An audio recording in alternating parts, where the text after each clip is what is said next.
Welcome again. In this series of parts of speech by G Help, in our first video, we talked about nouns, how to identify a noun. You were given so many tricks that certainly helped you in identifying the nouns. And after that, in our second video, we talked about adjectives and adverbs. You were instructed how to make a discrimination between adjectives and adverbs.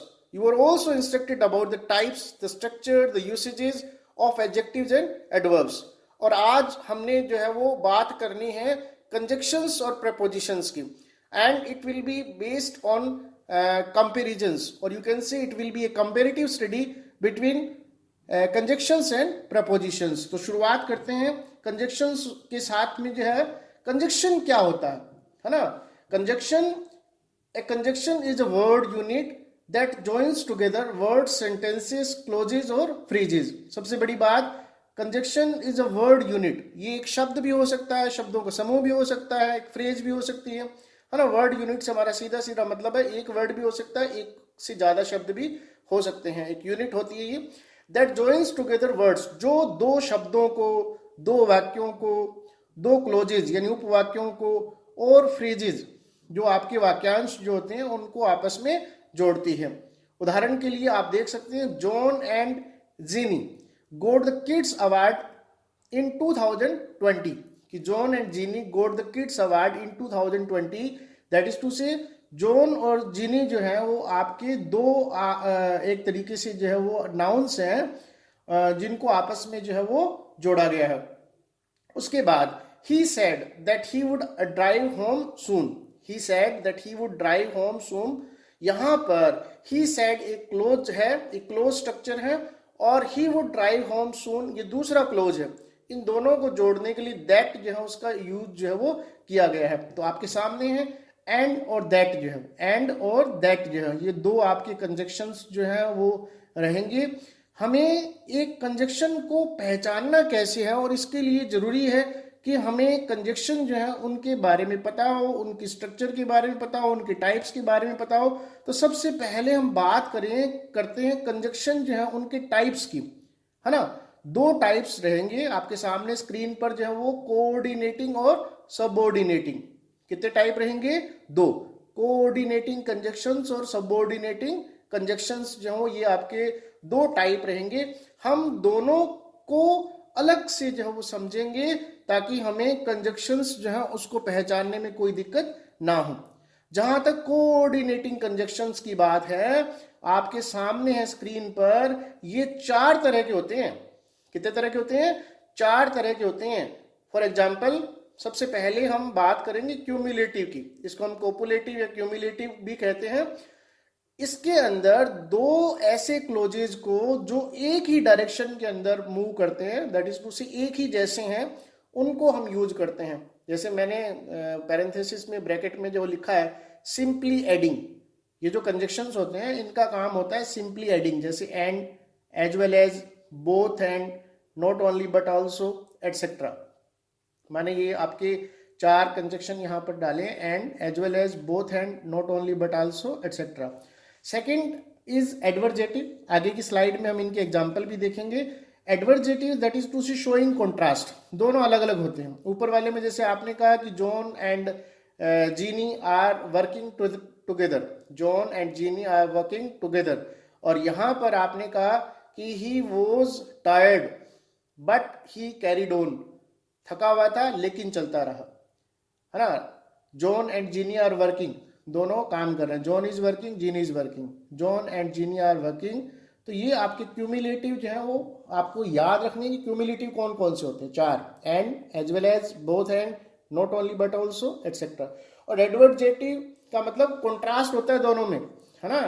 He was tired, he walked on, माने he was tired but he walked on, yet he walked on, however he walked on, nevertheless he walked on, still he walked on, है ना। तो आप इस तरीके से जो दोनों क्लोजेज आपके अलग अलग हों, अलग अलग दिशाओं में जा रहे हो, तो उसके लिए आप एडवर्जेटिव कंजक्शन जो उनको यूज कर सकते हैं। डिसजंक्टिव जो है ये जो कंजक्शंस का एनालिसिस जो है वो लैंग्वेज 2 जो है उसके स्टूडेंट्स के लिए भी बहुत ही काम का है, क्योंकि उनके सिलेबस में लिंकिंग डिवाइसेस हैं और लैंग्वेज 1 के अंदर पार्ट्स ऑफ स्पीच डायरेक्टली जो दिए गए, तो दोनों के लिए एक बहुत ही काम की चीज़ है ये। और डिसजंक्टिव में हम रखते हैं और, आइदर और, नाइदर नोर, एल्स, अदरवाइज एटसेट्रा, इनको रखते हैं। और रिलेटिव में रखते हैं सो, फॉर, देयर फॉर, एटसेट्रा। तो आपको आपकी स्क्रीन पर पहले के अंदर 4 हैं, दूसरे के अंदर लगभग 6 है, 4 और 6 10, और तीसरे में 5, 15 और 3 18। 18 ये जो कोऑर्डिनेटिंग कंजक्शंस हैं, है ना, इससे ज़्यादा भी होते हैं, लेकिन 18 कोऑर्डिनेटिंग कंजक्शंस आपको एवरी टाइम, एनी टाइम जो है वो आपके दिमाग में रहने चाहिए।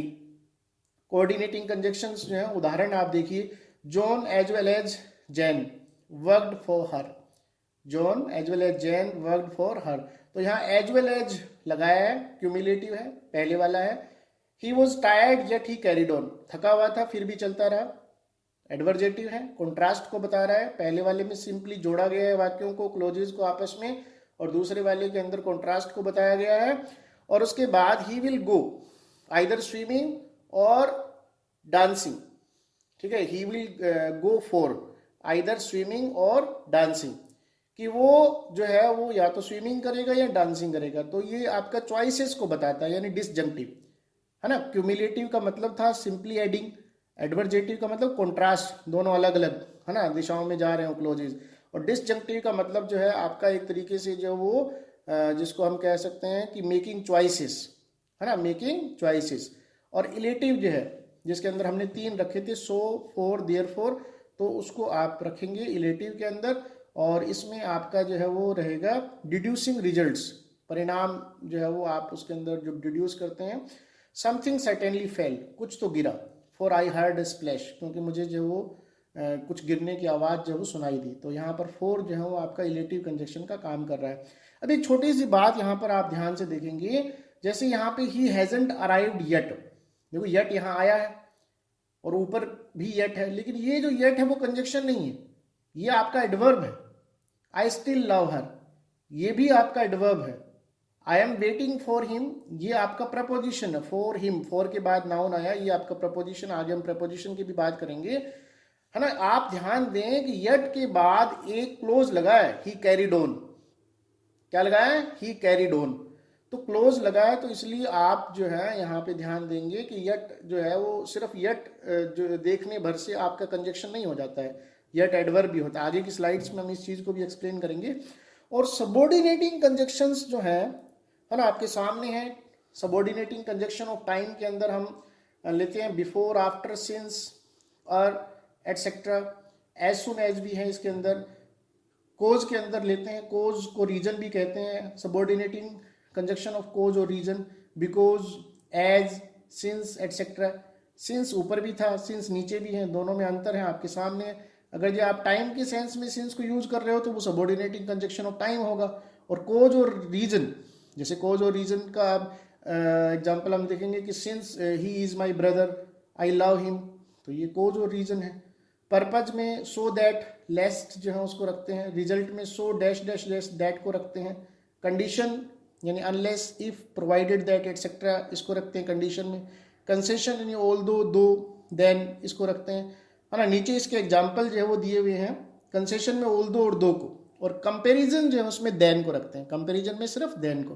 तो आप एग्जाम्पल्स के अंदर देख सकते हैं कि he came after I had arrived, तो यहाँ आफ्टर एक कंजक्शन है। कौन सा कंजक्शन है? Time. Since I am his husband she always bullies me, तो यहाँ रीजन को बताया जा रहा है सिंस के द्वारा, तो ये रीजन कंजक्शन है। We eat so that we may live, purpose दिख रहा है, सो दैट पर्पज सामने देखेंगे। He was so tired that he could not stand, तो रिजल्ट है ये। He was so tired, so that और so dash dash dash that, दोनों ही आपके कंजक्शन है, लेकिन दोनों का टाइप अलग हो जाता है। He is better than I am, यहाँ देन जो है आपका किसको बताता है? कंपैरिजन को बताता है ना।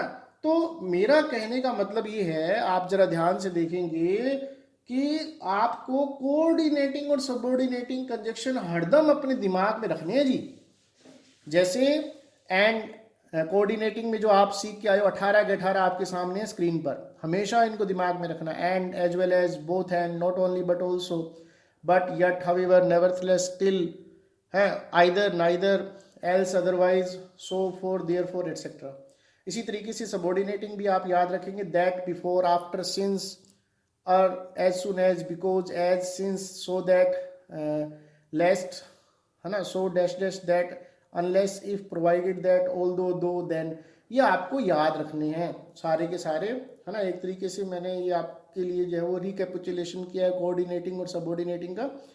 प्रपोजिशन क्या होता है ना। हम प्रपोजिशन और कंजक्शन दोनों को देखेंगे आगे कंपैरेटिव स्टडी के अंदर।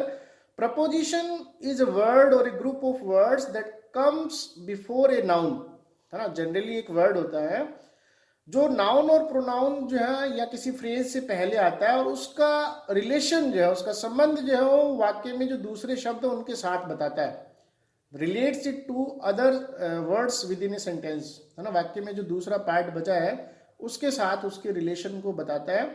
कंजक्शन एक तरीके से दोनों को जोड़ता है, और प्रपोजिशन जो रिलेशन बताता है। खैर अभी हम देखेंगे प्रपोजिशन और कंजक्शन के बीच का अंतर जो है। The keys are on the table, on यहाँ पर प्रपोजिशन है, क्लियर। ये दोनों के बीच में द कीज आर और द टेबल के बीच में ब्रिज का काम कर रहा है। अगर जब हम इसको हटा दें the keys are the table, तो वाक्य आपका बिगड़ जाएगा। The movie starts in 1 hour, यहाँ इन जो है वो भी आपका प्रपोजिशन है ना। तो ये आपके दोनों ही प्रपोजिशन कहलाएंगे। अब आप कंपैरेटिव स्टडी में इजीली जो हो इसको समझेंगे भी प्रपोजिशन कब होता है और कंजक्शन कब होता है। आपके सामने है, आप इस स्लाइड को थोड़ा ध्यान से देखेंगे तो आप कभी भी प्रपोजिशन और कंजक्शन के बीच में फर्क जो होता है उसको करने में कभी भी अनसक्सेसफुल नहीं रहेंगे। You will be always successful in making discrimination between preposition and conjunction. Just look at this slide and see the kind of the sentences that have been given in this slide. The first one, he stood before him, यहाँ पे before preposition है, क्यों? देखो before him, before के बाद एक word noun pronoun लगा के छोड़ दिया आपने, close नहीं लगाया, वाक्य नहीं लगाया आपने। उधर देखो he came before his father arrived, आपका पूरा का पूरा ध्यान जो है ना his father arrived, अगर he came before his father यहीं पे छोड़ देते ना वाक्य को तो फिर ये प्रपोजिशन बन जाता। He came before his father arrived, ये जो वर्ब आई है ना आगे, इस वर्ब ने इसको कंजक्शन बनाया है। The dog ran after the cat, preposition है, आफ्टर द कैट, ठीक है। They went away after he had left, after के बाद देखो आप ही हैड लेफ्ट, फिर क्रिया आ गई है ना, और क्रिया के आने से वो क्लोज बन जाता है। ही वेटेड टिल 9 AM, तो 9 AM टिल के बाद 9 AM है, कोई क्रिया नहीं है, कोई क्लोज नहीं है, तो ये प्रपोजिशन है। और उधर देखो till I arrived, till I arrived, तो ये आपका कंजक्शन बन गया। अगर जब मैं कहूँ ना टिल माई अराइवल, फिर प्रपोजिशन बन जाएगा। टिल 9 o'clock प्रपोजिशन, ठीक है। तो टिल आई अराइव्ड में कंजक्शन, आई अराइव्ड क्रिया है, मेन चीज क्रिया पे नजर हो। आगे देखो फॉर हिज सन, फॉर के बाद में हिज सन, कोई क्रिया नहीं है। Thank God for he is all merciful, तो यहाँ आपका दिख रहा है इज यहाँ पे आ रहा है, तो ये आपका इलेटिव कंजक्शन का काम कर रहा है। He has been studying here since 1999, तो सिंस के बाद सिर्फ 1999 है, तो ये प्रेपोजिशन है। क्या है? प्रेपोजिशन है। I like her since she is my sister, तो ये आपका जो है वो कंजक्शन है, क्योंकि सिंस के बाद में आप देखिए क्लोज बन रहा है। बस इतनी सी नजर रखनी कि भी आपका जो वर्ड है उसके बाद में क्या आया, कोई नाउन प्रोनाउन आकर के वाक्य को वहीं पर खत्म कर दिया गया, या फिर उसके बाद वर्ब लगाकर क्रिया लगा करके एक क्लोज जो उसको बनाया गया। ध्यान से देखेंगे आप इस स्लाइड को जो है ना। आगे बढ़ते हैं। प्रपोजिशन और एडवर्ब जो है ये भी एक कंपैरेटिव स्टडी है, इससे भी आपका आइडिया जो है वो क्लियर होगा। जैसे फर्स्ट सेंटेंस में आपने लिखा go and run about, about को वहीं छोड़ दिया, कुछ नहीं उसके बाद, तो ये एडवर्ब बन गया।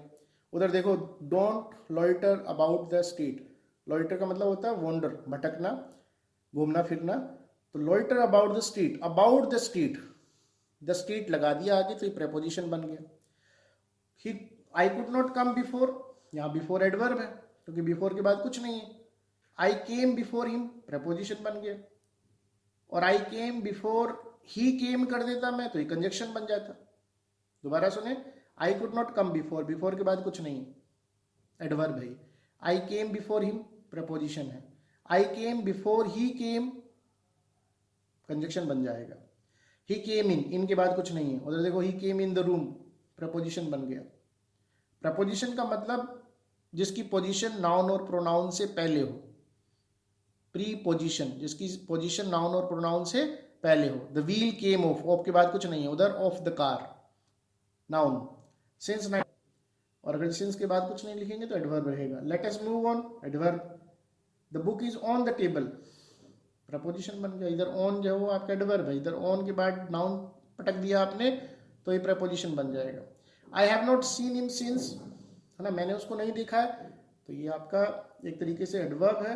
और I have not seen him since yesterday, ये प्रपोजिशन बन गया। क्या बन गया? प्रपोजिशन। और सिंस आप पीछे की स्लाइड में देख के भी आए थे कि कंजक्शन कैसे बनता है। अगर जो आप सिंस के बाद में कोई क्रिया लगा करके यहाँ क्लोज बना दोगे सिंस के बाद में, तो वो आपका एक तरीके से क्या बन जाएगा, वो कंजक्शन बन जाएगा। तो आप इस चीज़ को जो वो ध्यान से देखेंगे, और हम फिर मिलेंगे एक नई बात के साथ, एक नए टॉपिक के साथ, है ना। And certainly there are some you can say aspects of your study that need rigorous practice, है ना, जिसमें आपको प्रैक्टिस की बहुत ज़्यादा जो ज़रूरत पड़ती है। और ये जो वीडियोज़ आप देख रहे हैं, ये जो प्रेजेंटेशंस जो है आप देख रहे हैं, इनको बनाने में बहुत ज़्यादा जो मेहनत लगती है। आप प्लीज़ हमारे चैनल को जो है वो ज़रूर सब्सक्राइब करिए, अगर जो आप चाहते हैं कि आपको क्वालिटी मटेरियल मिले और आपको एग्ज़ाम ओरिएंटेड मटेरियल मिले, तो आप ज़रूर इस हमारे चैनल को जो है वो सब्सक्राइब करें। Once again thank you. We'll meet with a new topic in a new segment, in a new session. Till then, goodbye.